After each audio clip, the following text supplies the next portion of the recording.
Hello, everyone. I am Nicole Curtis from She Rises Studios, and I am here tonight, wherever you are tuning in from, either good morning, good evening, or good afternoon to you. But I am tuning in tonight with some of our lady co-authors from our book that just released, Unleash Her.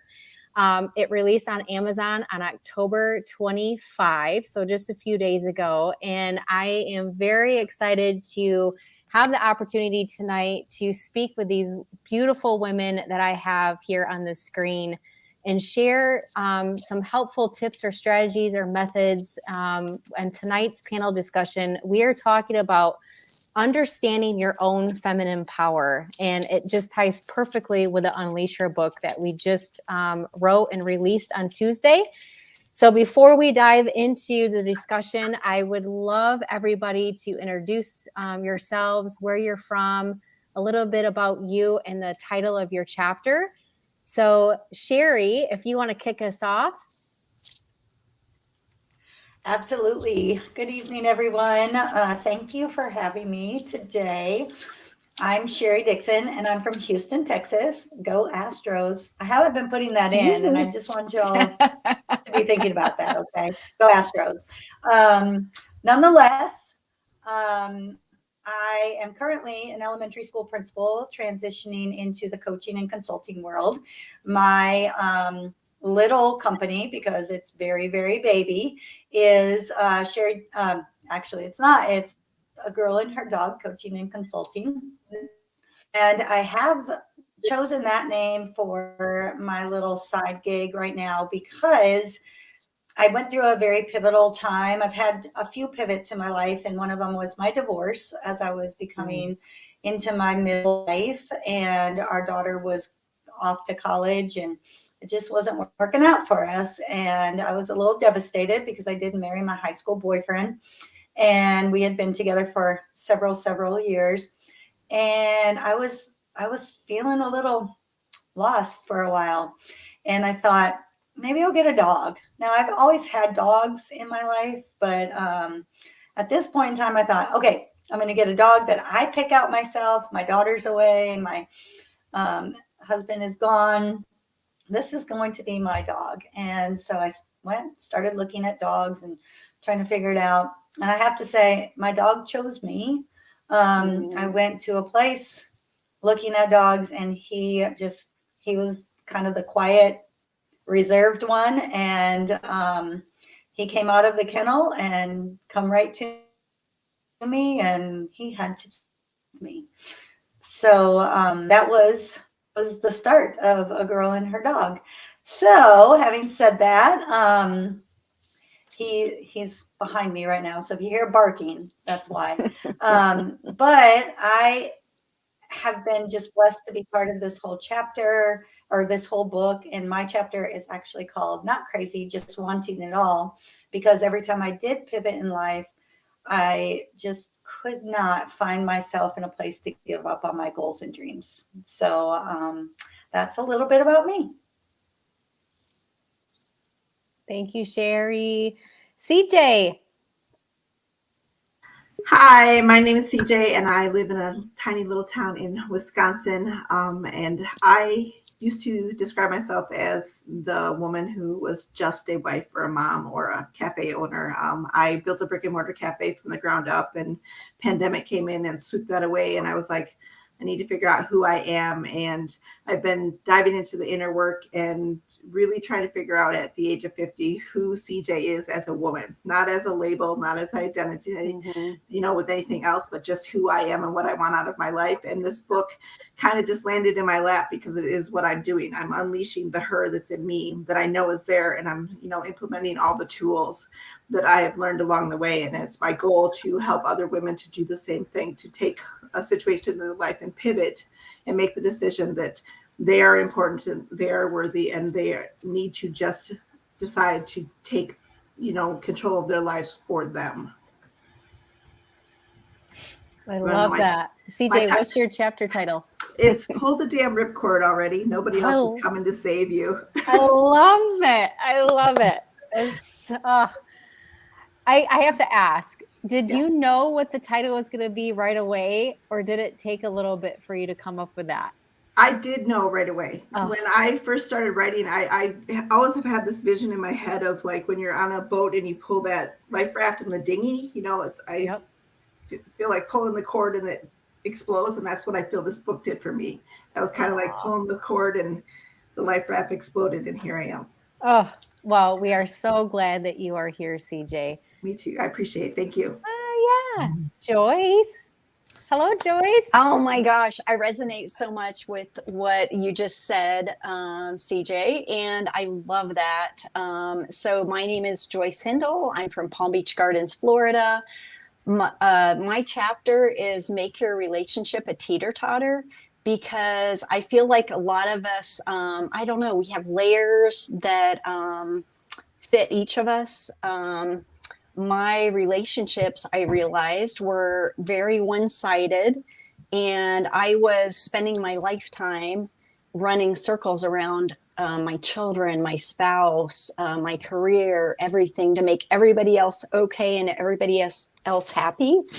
And I was completely on the teeter-totter of life, moving completely forward, where it wasn't a game anymore. It was just, there was no game. Everything else was one-sided. It was down on the other side, where I was just giving everything to my own detriment. And I think a lot of times for women, it's maybe nature and also nurture, that we do this for everyone in our lives, but then we kind of get the life sucked out of us because of that. And so it's just taking back our ownership of our lives and our decisions, our finances, everything about our lives, and just moving back on that teeter-totter so that we have breath, so that we have life, so that we have our dreams again. And so I'm really excited to be a part of this project. I'm really excited. I feel like everything about the other chapters resonate with me. We're all unleashing our power and taking back our lives and taking ownership and teaching other women to do that. Yes, absolutely. Thanks, Joyce. I love that. Julianne, dear, I'd love to hear from you. Well, hi, Nicole, and hi, all of my co-authors. It's so wonderful to see everybody. It's been an exciting week for us. My name is Julianne Williams. The name of my chapter is Building a Lifetime of Resiliency, Hope Through Hardship. I live in Kingsburg, California, which is a smaller size farming town in the Central Valley, not the palm trees and not the big city. And so, I was really excited that Nicole found me for Unleash Her. I have her to thank because I embarked on a journey about 1.5 years ago, writing my own book called Head Above Water, which was the story of losing my husband and finding a way to rebuild my life. And then this, of course, just expands on that. And also, I have another She Rises coming out. So it's just the best place to be, as a female. So when you think about what gives you your power, what gets you your power is understanding that what you have gone through is important, and how what you have gone through has the power to help someone else. Mm-hmm. And so that is the mission I'm embarking on now, is using the hardships that I've had in my life to encourage and inspire other people, so that they know that we can make the choice to build the life we love, even if it's not the life we planned.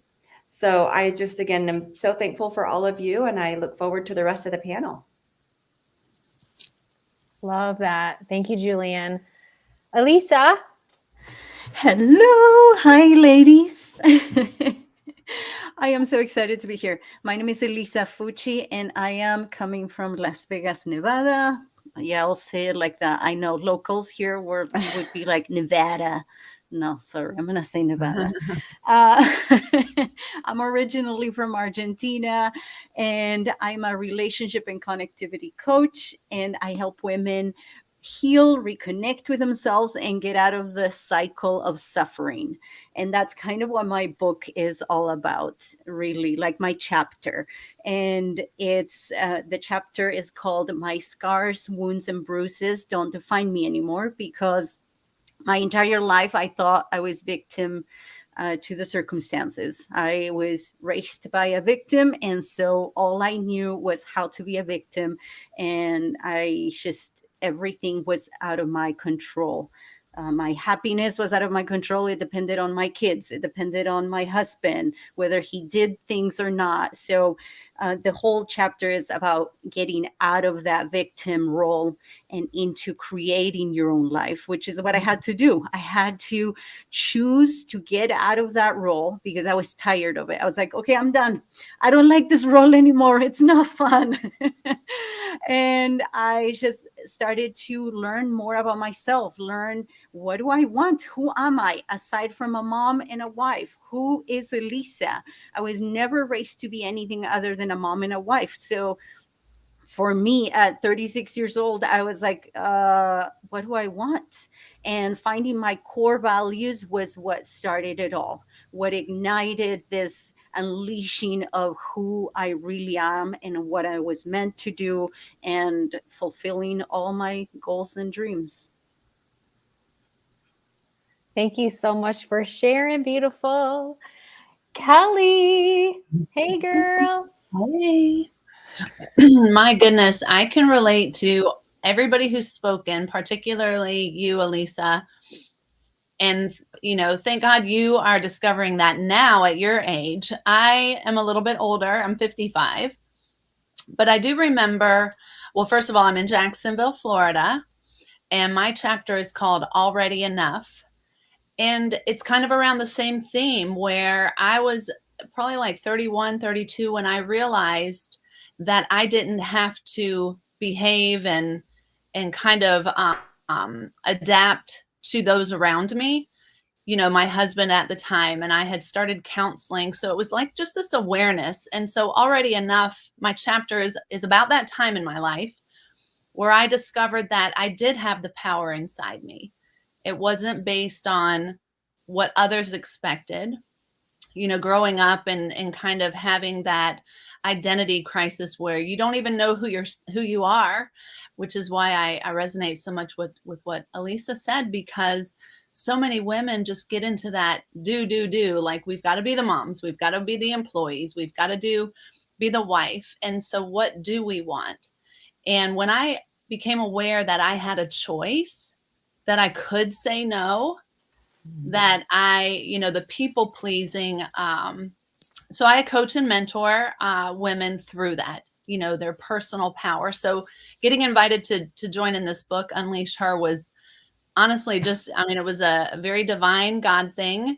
And it resonated so much because that's my mission as well, is really helping women live their life now and in their power, recognizing who they are, and really just because when we are fulfilled as women, then it's like that ripple effect. Everybody is elevated in our family, in our work, in our business. You know, people around us, we help them elevate when we are really living our purpose and becoming exactly who God created us to be.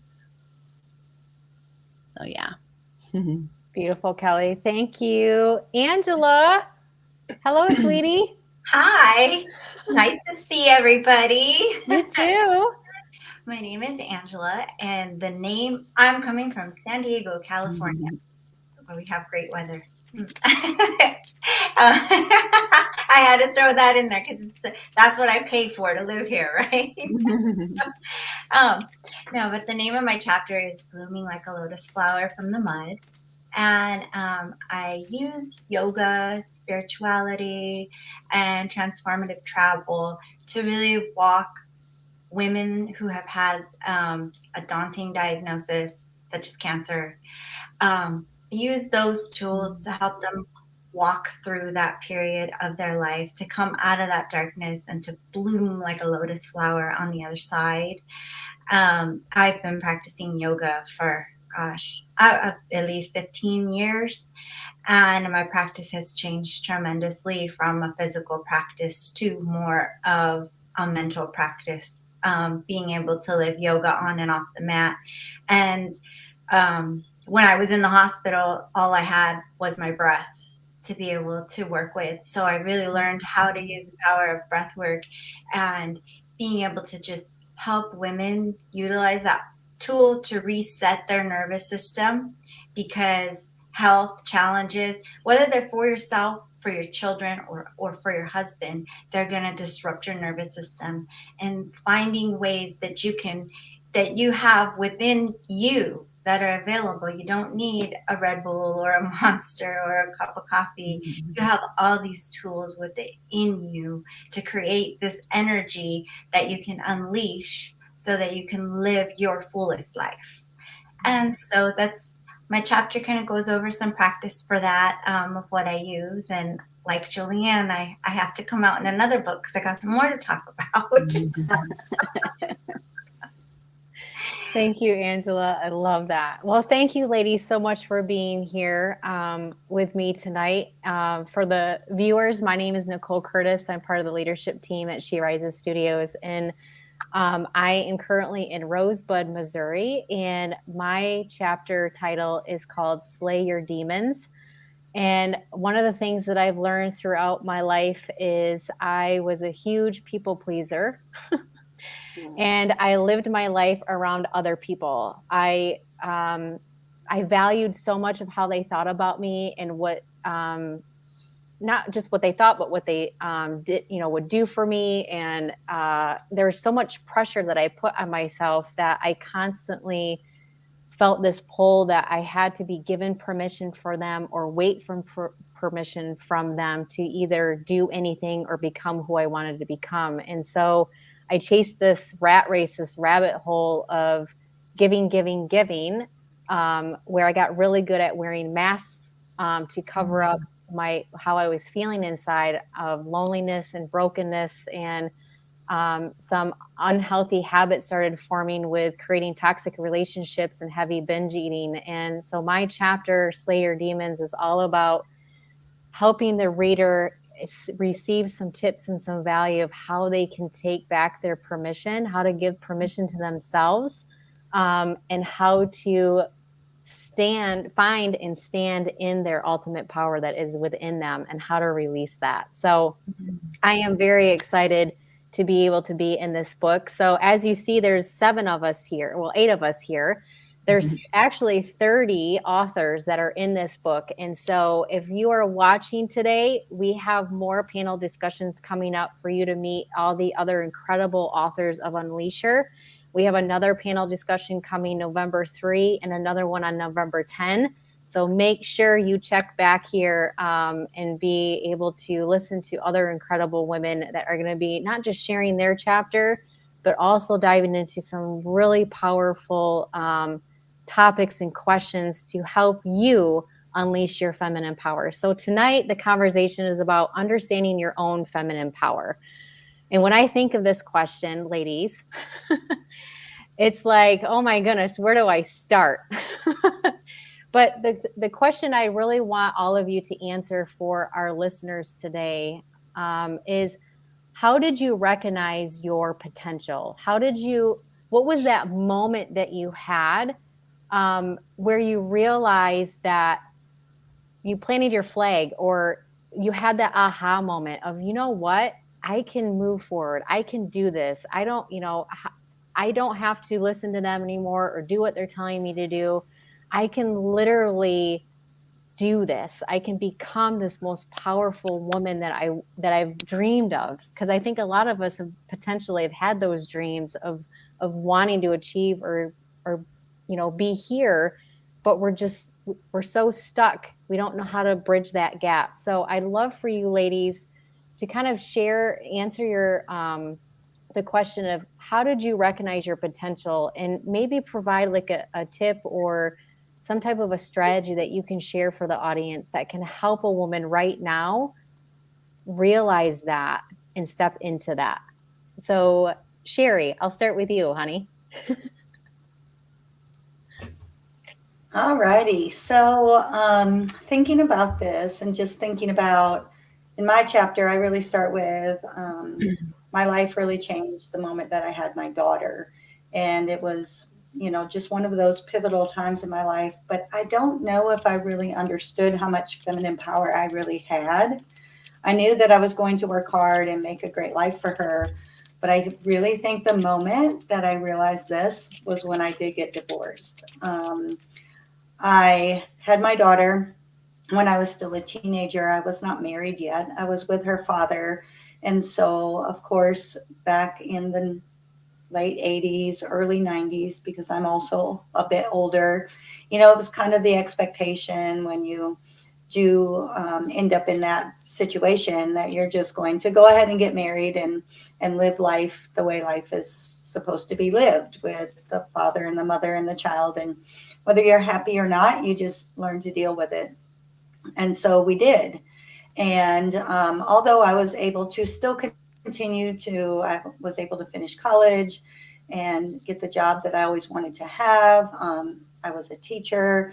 I really was finding that I was doing, like many of the rest of you had said, taking care of everything, and everything was left up to me. My ex-husband didn't always work, and he wasn't always as motivated as I would have hoped him to be. And it just kind of built and built and built. And at that point in time wherein we decided that we were going to need to separate, it was very devastating for me because I was such a perfectionist and I wanted to fix everything. I was a fixer. And so I just felt like I had failed because I couldn't fix our situation. And so I was down and out for a while, like I'm sure many of you have been before. And many women, can get to those points in their lives. And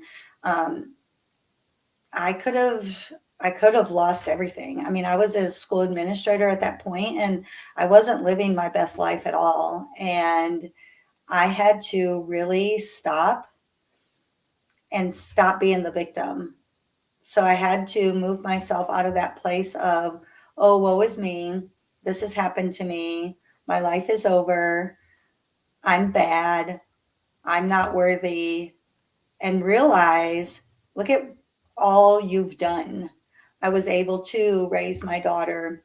He was there, but I did a lot of the work.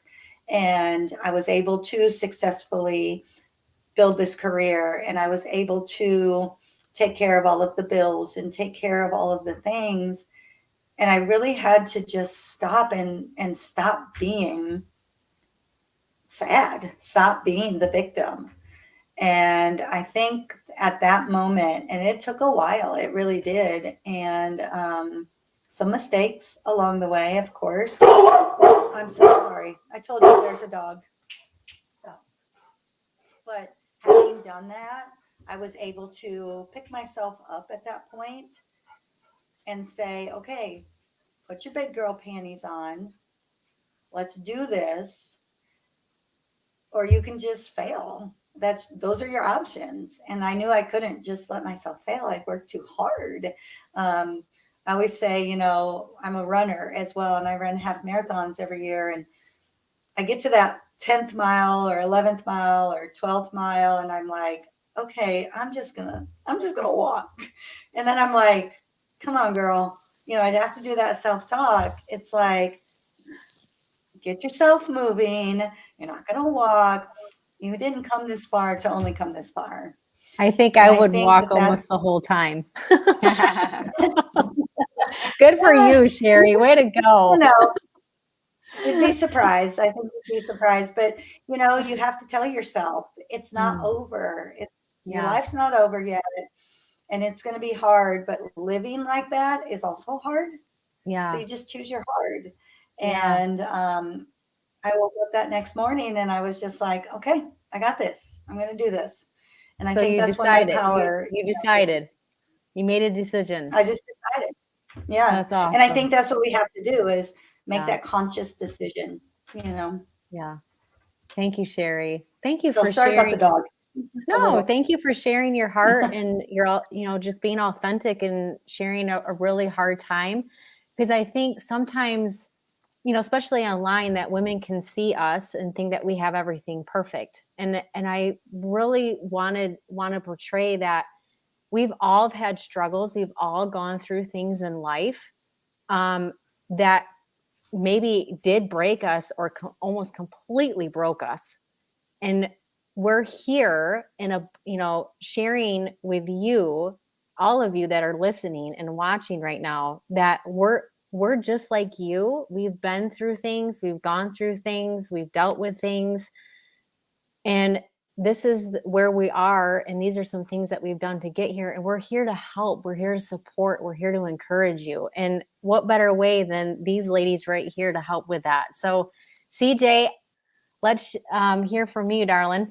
All right. I'm going to say, I think the very first defining moment for me was I systematically destroyed a 21-year marriage because I had not healed from my past, and I expected him to come in and save me and make me happy. And I expected him to know what I wanted without me having asked for it. And so I think that was the first defining moment when, I had to say, oh my God, I've been divorced twice now in my life. And I felt like such a failure. And I was like, okay, I can't expect someone else to save me. And if I can create all this crap in my life, I certainly can create something good. And so I took on the whole idea of like, I am the creator of my life. I've created some really shitty situations, but I'm also powerful enough to create something different than what I've already had. And my daughters were all older. So I was like, I need to step up my game and lead them by example, because I don't want them to expect to, marry somebody to save them or to make them feel complete or to make them happy. I want them to know that that has to come from within themselves. So number one, deciding that I wasn't going to be the victim, the woe is me, this shit happened to me. I was going to take ownership and really stand in the power that I created this, and I own that. And that took a lot of guts, and it took a lot of soul searching. And then the other thing was, I built the cafe from the ground up, and I was like, okay, this is my power. If I can build a brick and mortar cafe from the ground up with myself and one other person helping me as a waitress, I can pretty much do anything that I want in my lifetime. And so once pandemic came and it closed, and I was like right back down there again. We're like, woe is me. Oh my God, look what happened to me. And it's like, wait a minute. You get to make a decision right now. And what you choose to do in your life right now is going to show your daughters, your young adult daughters, what they're capable of. And you need to lead by examples. So the number one tip, I think, would be really just sitting and connecting, getting out of your head and connecting with your heart and figuring out, what is it that I want out of my life? What has worked for me in the past? What's not working for me? And how can I take back my power and make the decision to move forward in a way that's going to benefit not only me, but everybody else who's watching me? Because, as a mom of 7, I have 4 daughters. I don't want my daughters to ever play the victim. I don't want my daughters to ever feel like I have to do what somebody else tells me or become what someone told me in the 7th grade that I was going to be because I took this test and it said I'm going to be this.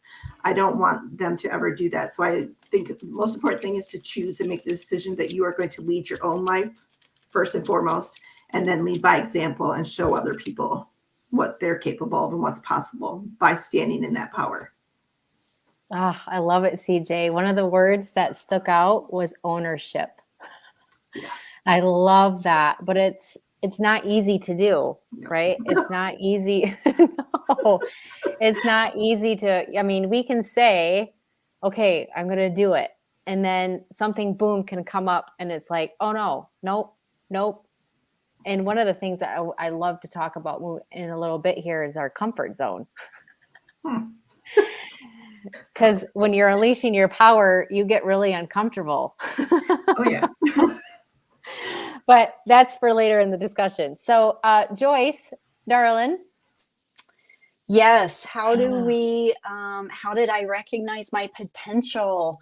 I don't know if I fully have. I don't know if any of us have fully recognized our potential because we have still so much of our lives to keep going through. And I feel like I keep leveling up and then I recognize the next level. So I think every step that I take, I recognize the next potential. Some of the pivotal moments in my life, I have been sexually abused. I have been a victim of mentally ill person and was married to a mentally ill person for years, but it doesn't define who I am. I'm not just surviving those things in my life, I'm thriving. But it was also by taking just the next step that I saw in front of me. So I think maybe me recognizing my own potential is just taking the next step in front of me, which I really resonate with everyone who's already spoken, that they just decided to take the next step. When they saw it, they took it. And I think that's what it is for each of us. And so I'm excited about my own life. I feel really camaraderie and connection with all the other women in this book, that they have been through a lot of the same things that I have. And we've experienced a lot of the same things, and we're leading the way for other women to continue whatever the next step is for them to step into their potential. I love that, Joyce. Kelly, I'd love to hear what you have to say. Well, I have had a few of those defining moments. One of them, I think when I went, for me, understanding and having the light bulb go off that my husband, it was my second husband, that the way that we communicated was something that was comfortable and familiar to me because of my relationship with my dad and my family. Mm-hmm. But the awareness that it was more emotional abuse, verbal abuse, it's very difficult to even say that, because when you think about abuse and trauma, like sometimes you just think of the bigger things, and sometimes trauma and abusive situations can be very subtle. And I think that's why it took me so long to understand that I was in this relationship where it was so subtle. And so that big pivotal moment when I realized that I had a choice on my response to my husband in different scenarios, that was just so pivotal, because I'd never really felt like I had my own voice. And and that kind of was the trajectory to kind of make it on my own, because I was a single mom with 2 kids at the time.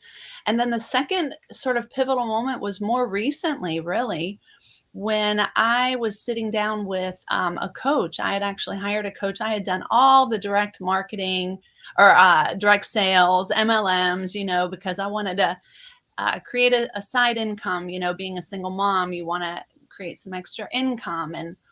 And so I kind of loved that. I loved, again, it was kind of the activity, like the doing and the doing and the doing. And while I was successful in that, it still felt like I was chasing something that didn't feel genuine. And so it was like 2 years ago, probably during the pandemic, when when my coach asked me, well, what do you want? Like, what does a perfect day look like in like 3 to 5 years?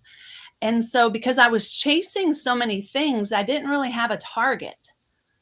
I didn't have a specific target. So it was all that activity. And I sometimes feel like women, we will fill our time with activity because we've been trained and brought up and programmed and sort of have just seen it modeled that we have to do all the things. And so breaking that sort of pattern and shifting the paradigm on understanding what you want and making a decision. That's been a big word tonight on the panel, is really just deciding.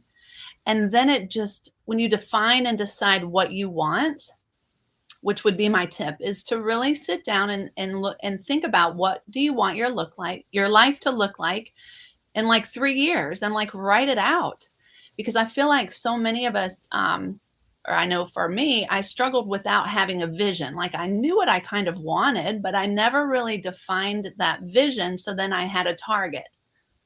So then the actions I took based on my own desire and my own strength, because I knew what I wanted, then it's easier to make decisions that support that. You know what I mean? So that was kind of a defining moment, because then I really understood that I had the power inside me to create that life that I wanted, instead of just that endless circle day in and day out. And because I really feel like women, like life is awesome, but we can become a victim of our circumstances. But navigating the emotions, and for me, kind of understanding that I don't have to respond, so quickly, I guess, with the emotions I feel. Certainly feel them, but they don't define me anymore, and they don't define the choices I make. Having that clear vision. So I would just encourage anybody watching to really sit down and kind of just identify what you want. Women, we don't really get asked, well, what do you want? Because we've been told it was selfish. Like, what do you mean, what do you want? You've got a husband, you've got a family, you've got a good job, but what do you want? Like inside, what lights your soul up? What's your purpose? Reminds me of The Notebook. Yeah, what that do little you hidden, want? Oh, right. It's just like that little seed, that little seed of just, it feels like a dream. And I know you mentioned being comfortable. So sometimes it does get uncomfortable to really think about what you want, Yeah, So definitely. that's been a defining thing for me. And then stepping into my own power, personal power to respond to that in a way that's going to move me in that direction. Yeah, it's beautiful. Thank you, Kelly. Julianne? Well, gosh, it's just so humbling to hear what everybody else is saying. And, the defining moment, or I should say event in my life that made me have to pivot, it was my husband took his life when I was 36, and I had two little kids. They were 7 and 3. And one of them was just right there. He was just talking to me. But, I also married my high school sweetheart, Sherry. And so I thought I had my whole life planned. And while, we had to deal with his mental health issues every so often, I thought I had happily ever after. And I had my 2 children, and we both had good jobs and a beautiful home. And, things were just kind of going along swimmingly. And then, obviously this really terrible thing happened to me and my kids. And, I had to come to a couple of realizations. Number one, no one's life turns out the way it's planned. And that's really okay. It's not easy, but it's okay. And it's a point where I had to understand that it was up to me to reinvent myself and to put myself in a position that would allow me to have happiness, and that it was going to be, and it was not only okay, but it was necessary that I found contentment and happiness in the circumstance I was in. And even though it wasn't the circumstance I planned. So I think sometimes we just have to look at the circumstance we're in, find where it is that we are, and then figure the path to what we want next. The second thing I realized is I had my first boss out of college. He had a saying, and it was, indecision is death. And it's true. So what I also realized, and it's a tip, and I think Kelly just said it, you have to make the decision. And I think everybody said it in a way so far. You have to make a decision. If you don't make a decision, decisions are made around you. And then you get to a point where all these things happen then to you. And so my tip is make the decision. And if it's the wrong one, you can make another one. You can correct it. You can course correct, and you can find that path, because we never do anything perfectly. And like all the other ladies on this panel, I am a perfectionist. And so when I do have things that happen that aren't what I planned, I have to take the step back and realize that, perfection sometimes is in the path that goes a different direction. So, I don't know if that is helpful at all, but in the end, I think, my 2 takeaways that I have learned from my hardship are number one, I've got to make a decision and then I can figure out if it's the right one or not. And number two, well, there's also this other thing I say to myself, which is, why not me? And I mean that in a good way. So why not me? Like, other people have things that look really great. Other people have successes. Other people can make their life work. So if other people can do it, why not me? And that really comes down to saying, I'm worth it. And I'm worth it. I'm capable, and I have the power to do it. So Ah, that's what I would say. that's so beautiful. Thank you so much for sharing. Elisa? I love all the answers, and I think we're all like kind of going in the same direction. But if you're anything like me, thinking of your potential is like non-existent. Dreaming big is like, wait, what? It's impossible. Like, I just barely a few months ago, I was able to have a big dream of what my future would look like, because before then I could not think of anything past this year. I couldn't come up with anything. I couldn't think of what is Elisa capable of doing, or what would I want to do. And again, it goes back to, because I was never told, I was never raised to think, what are you going to do when you get older, other than being a mom and a wife? So for me, and if you are listening and you're feeling like, I can't think of anything other than being a mom and my kids and being a wife, I understand. And it for me, what really the first thing that like all of you guys was getting divorced. That just kind of pushed me to start looking at myself and looking at who I am. But during my 3 years that I was divorced, I didn't have the right tools to be able to really unleash who I was. So I did the best I could. But it wasn't until recently, probably a few years ago, like 2 years ago or less, that what really helped me start looking at what my true potential is and start seeing what I wanted to do aside from that, and start seeing like the bigger picture. What helped me was, and what can help you guys, is to start looking at what your core values are. And your core values are, I like to pick the top 5. Find your core values, which is easy. You can easily find it by what have you been making choices for the past years. How do you define what's good or bad? How do you live? How do you work? What do you value in your relationships? And then you'll find your 5 core values, and then trying to live those core values 1% better every day allows you to start being true to yourself, allows you to start stretching yourself in little ways. I don't want you to go like big changes. For people like me, trying to make big things is impossible. Dreaming big, it's impossible. So just 1% better.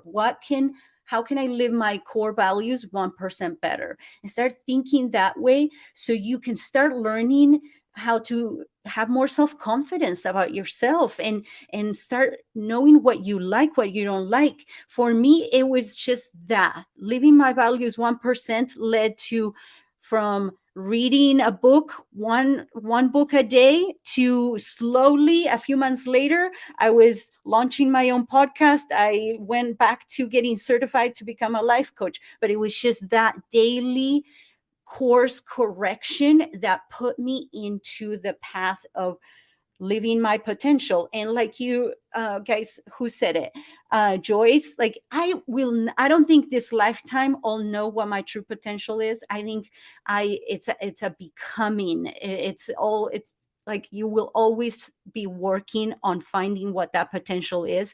And for me now, what helps me is to tap in daily with who I am and check in with God. He knows my potential, and he reminds me, hey, this is who you are.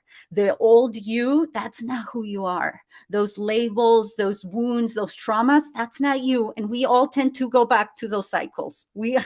I'm a coach. I have all the tools, and yet I go back to them every day. But I have the tools to remind me, okay, check in with my spirit, or people call it their intuition. and just remind myself of who I am. It's a daily remembrance, but it all started with my core values, because that's who I am at my core, and living that just strengthened my connection with who I am and allowed me to start getting to know myself, connecting with myself and God, so I can start finding my true potential. So I hope that helps. Oh, I love that. Oh, I got goosebumps. I'll share a little bit about, for myself, there was a defining moment when, and I want to speak to the women that are currently, in corporate or in a career, but they have like this inner voice that's telling them that they're meant for more and they're meant to do more. And that they have this gift inside of them, and you're crushing it down because you think you have to, be in this career or do this because that's what everybody's telling you to do. I was there. I was in corporate, and I liked my job, but there was this part of me that was just completely lost, and I got so depressed and just miserable where I had no self-respect. I limited myself. I didn't love myself. And there's oftentimes where I would find myself more in bed than anywhere else. And there's a moment when I was laying in bed and I was looking outside, and all I could think about was, I don't want to do today. Today's hard. I don't want to do this anymore. And I remember just getting out and collapsing on the floor and just screaming into a pillow because I was so angry, and I had so much hate and frustration that I had all of these things that I thought I could do and wanted to do, and I just didn't understand why I was there. And my defining moment was at that time when I was on my knees. I had this voice speak to me and literally said, "Child, get off the ground and get up and take your sword and move forward." And so my chapter with Slay Your Demons is really just that picture of me just standing there with this sword, just slaying all of just the ugliness that I thought about myself, the words that I was saying, how I felt, what I believed. And I was just taking just all of these labels of unworthy and untrustworthy and not, that good enough or capable or able or, all of that. And so a tip that I would love to share with you ladies that are listening, or anybody that's listening today, is, other than making a decision, because that's a big one, is just deciding, is taking responsibility. I took responsibility in that moment to realize where I was and the responsibility that I didn't want to be there anymore. And that I was the only one that was going to be able to change that. It wasn't my kids. It wasn't my husband or my friends or my family or my colleagues. It was me. And I remember standing in front of that mirror with the tears just falling down, and just that switch flipped. And I had just this feeling of uncertainty. And so we're kind of coming up here pretty quick in about 10 minutes to an hour. I mean, we could go on for forever, but I would love for each one of us to take maybe a minute to kind of talk about a comfort zone. Because when you're unleashing your power, when you're trying to understand your feminine power, you're going to have to get out of your comfort zone. Am I right, ladies? You have to push yourself through that. So I'd love for each of you to take a minute and share a little bit about how to help women be okay with being uncomfortable. And just maybe some support or some love, or you can kind of wrap it up a little bit with maybe some inspiring words, and when they're getting out of their comfort zone. So with that, Sherry, I'm going to call on you. And so again, if we can take maybe just a minute of each of us, that would be perfect. Because we could talk forever, right, ladies?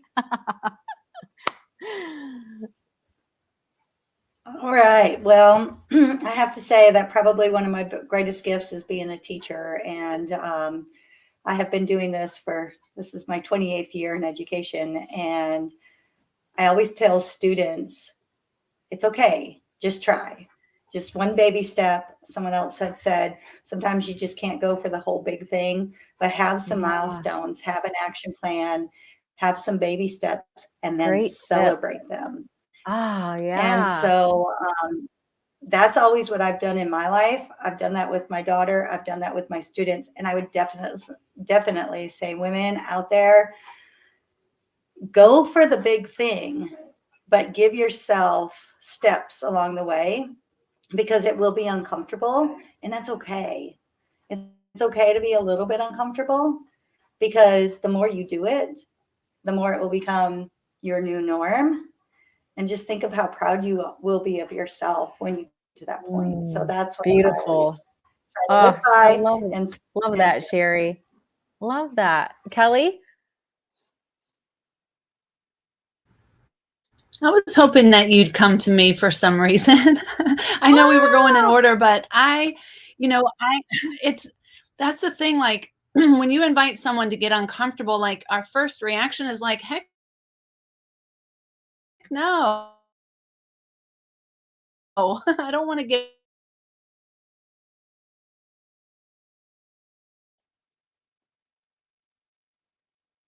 uncomfortable.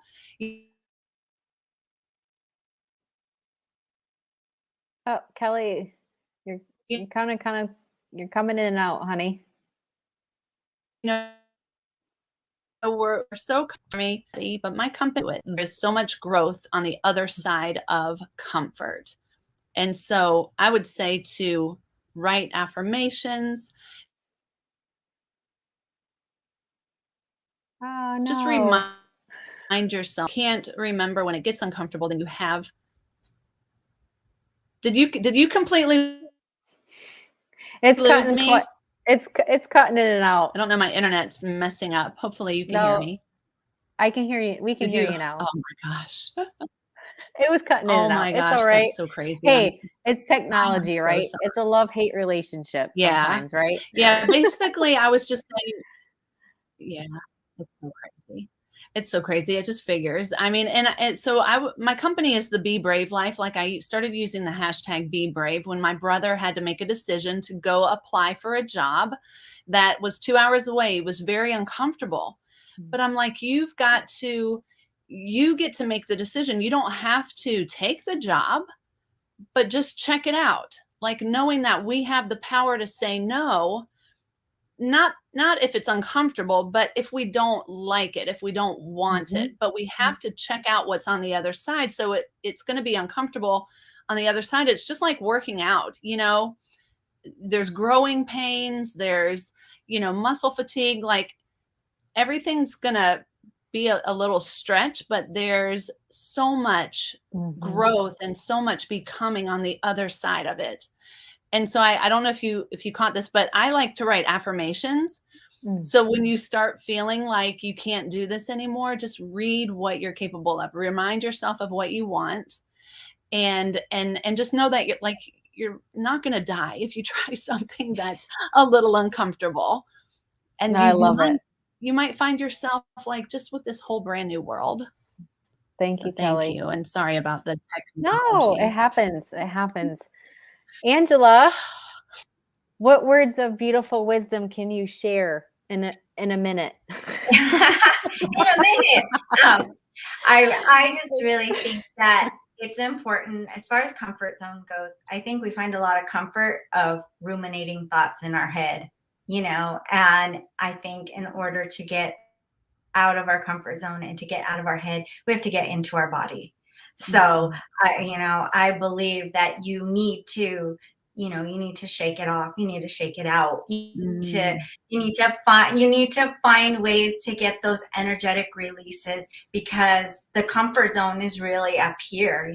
We rely so much on our intelligence and on our thoughts and how we can create and how we can fix and how we can do. But really, we have to remember that we can't disassociate from our body. We have to get in our body as well. So love that. That's my word of wisdom. I like dance parties. Yes. Yes. My kids are like, Mom, what are you doing? I'm like, I'm busting the move, right? Like I'm just shaking it. I'm just shaking it out. And they're like, oh my goodness. Now you know why Clear we the don't want to have chakras. friends here. Yeah. Joyce, I'd love to hear from you. Gosh, I'm loving all these great tips. These are so helpful for me. So, one of the things I guess I realized for me personally is that I put myself in this little box of perfectionism, what I think is the should or should not, or do or don't do, or what I need to accomplish, or whatever. And so, I actually had this is a right turn, but I actually had a girlfriend make this big sign who she's a professional sign maker, but it says practice imperfection. And so I have this huge sign in my office that says practice imperfection and just be messy. And I have to remind myself it's okay to be messy. It's all right. Life is messy. So it's really helpful for me when I hear that word messy, that other people are messy. I mean, one of my favorite girlfriends' house to go to is the one that I just can show up to, and she doesn't care if there's piles of laundry as I'm walking into her house and the dishes are not done. And she's like, oh my gosh, come in, have a cup of coffee. I feel like that's how I need to conduct my whole life, that it's okay to be messy. It doesn't have to be perfect. Yep. It's not in the box. I need to just allow myself space to be messy. Oh, I love that. Yes. Perfectly imperfect. It's a constant. It's constant. Yeah. It's just a constant reminder that Yeah. I have to keep, reminding myself. Thank you, Joyce. I appreciate that. CJ? I think for me, the comfort zone thing is if it's a deathbed confession. If you were laying in your deathbed and you had to go through your head and go, okay, what do I regret not doing? That's what can get you to jump into getting out of your comfort zone and doing the thing, because you don't want to die and have all these regrets. So that's the main thing. And then I always think about too, like when people read your obituary, what have you accomplished in life? How many lives have you touched? How many people would be standing around reminiscing about all the things that you did and the things that they think about you, that you've impacted their lives in some way. So that always makes me think to get out of my comfort zone, because it's not about me. It's about impacting other people. And then I think the one tip that I would say is that always take inventory of all the stuff you've already done that you thought was hard, but you did it and you accomplished it, and really just celebrate that and really just let that sit and ruminate that you accomplished that. So if you could do that, why could you not do something else? Oh, beautiful. Thank you, CJ. Thank you. Elisa? All right. So I think if you're anything like me, and I suspect that change is really hard for you, so getting out of your comfort zone is difficult. So what helped me is to first ask yourself, what is it costing you to be in this comfort zone? Because most of us, unless we know what that push pin is that we've been sitting on, we can sit on that push pin and be like, oh, it hurts, but not do anything about it because we're just so comfortable with the pain. So until you ask yourself, what is it costing me to be comfortable in this pain or in this suffering that I've been on? What is it costing me? And then what will I gain if I change, if I get out of my comfort zone, and then see the difference? And then what helps to go from this pain and the comfort to going and being uncomfortable is what I like to help my clients do is dare yourself to do one scary thing every day. Dare yourself to do it and just do it afraid. Go ahead and do it, and don't let fear dictate your life and stop you from doing things that you will regret, like CJ said. Oh, beautiful. Oh my goodness. You ladies are killing it. I love this. So much value. Julianne, you're up, sweetheart. Well, one thing I found is that everything that has been worth something has been really uncomfortable. It's kind of like getting a new pair of cowboy boots for those of us who live in the country. The first time you try to get those boots on, you're doing a dance to get those things on your feet, right? And then as time goes by, they slip on a bunch easier. And that's kind of what new and uncomfortable things do. As we practice getting uncomfortable more often, we become more comfortable with being uncomfortable. And so I would say that as I look back, I can see the times where, I think I walked around white as a ghost with no color because I was so uncomfortable in new executive positions, or, like right now, I sold my company and I'm starting a new chapter of my own, not just, in this book, but a true new chapter. And you want to shirk back a little bit and maybe shrink. And then you just have to realize that, if this is worth something, I'm going to be a little uncomfortable and it will pass. So anyway, that's what I say. Think of your cowboy boots and know that it will pass. And pretty soon you'll be very comfortable getting uncomfortable. Oh, I love it. You ladies are amazing. You are incredible. Well, that's our time today afternoon, wherever you are watching us. Thank you so much, all of you beautiful ladies, being here with me tonight. And for you that are watching, we have more panel discussions coming up. Our next one is November 3, and our following one will be November 10. So come back and listen to more of the Unleash Her co-authors. Again, Unleash Her just released this past Tuesday. It is on Amazon. You can go ahead and get your ebook version today for only 99 cents. It's such an incredible book. If you loved what you heard tonight, there's so much more. And we're really excited that you tuned in. Thank you, ladies, for being here tonight, for taking your time away from family and business and life to just share value to women to help them unleash their feminine power. So all of this would not be possible if it was not for our courageous leaders, Hannah Olivas and Adriana Luda Carlos, who are the CEO and co-founders of She Rises Studios.